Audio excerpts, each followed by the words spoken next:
Hello বন্ধুরা, কেমন আছেন আপনারা? দেখুন, এটা কোন জায়গা চিনতে পাচ্ছেন? এটা হলো দীঘা। দীঘার মেন গেট। এটা হচ্ছে দীঘার প্রবেশদ্বার।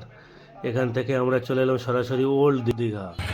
ওল্ড দীঘা দেখুন আপনারা, বাইক নিয়ে রেসিং করতে করতে সাগরের পাশ দিয়ে যাওয়ার মজাটাই আলাদা। কত সুন্দর ভিউজটা আপনারা একটু দেখুন।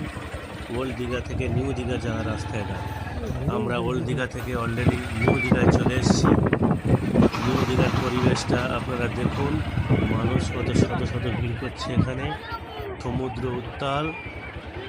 দীঘার কথা বলতে সবাই এমনিতেই বুঝে যাবে যে দীঘায় কীরকম পর্যটকদের ভিড় হয়। সেটা নিউ দীঘা, সেটা আপনারা দেখুন। সরাসরি আপনাদেরকে দেখাচ্ছি নিউ দীঘার পরিবেশ পরিস্থিতিটা। সাগরের যে ঢেউ, মর্মান্তিক একটা বিষয়, যেটা যারা দীঘায় গিয়েছে তারাই জানে। যারা জানি আপনারা অবশ্যই করে ঘুরে আসবেন।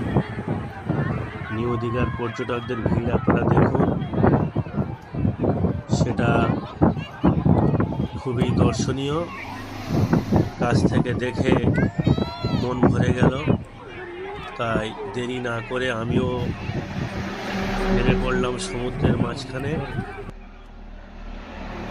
একটু হাঁটতে হাঁটতে সমুদ্র আমাকে টেনে নিল, যে যাতে আমিও একটু এনজয় করি। দেখুন ঢেউ, দেখুন চলে গেল। ওই আরেকটা ঢেউ আসছে, ওই চলে গেল।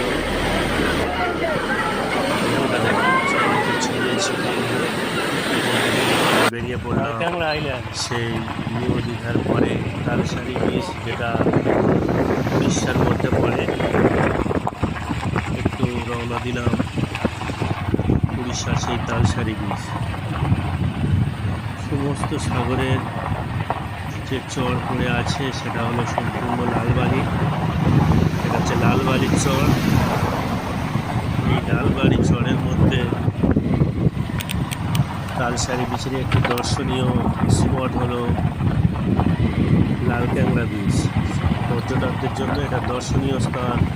সেটা হলো লাল ক্যাংড়া বিচ। ওই বিচে গেলে লাল ক্যাংড়া দেখতে পারবেন শত শত। আর যাওয়ার রাস্তা দিয়ে সাইড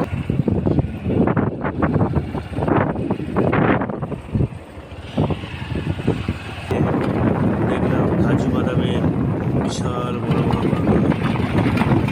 দীঘায় গেলে আপনারা দেখবেন কাজু বাদামের একটা মেলার মতো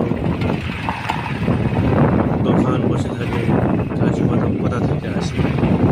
এই তালসারি আর নিউ দীঘার মাঝখানে কাজু বাদাম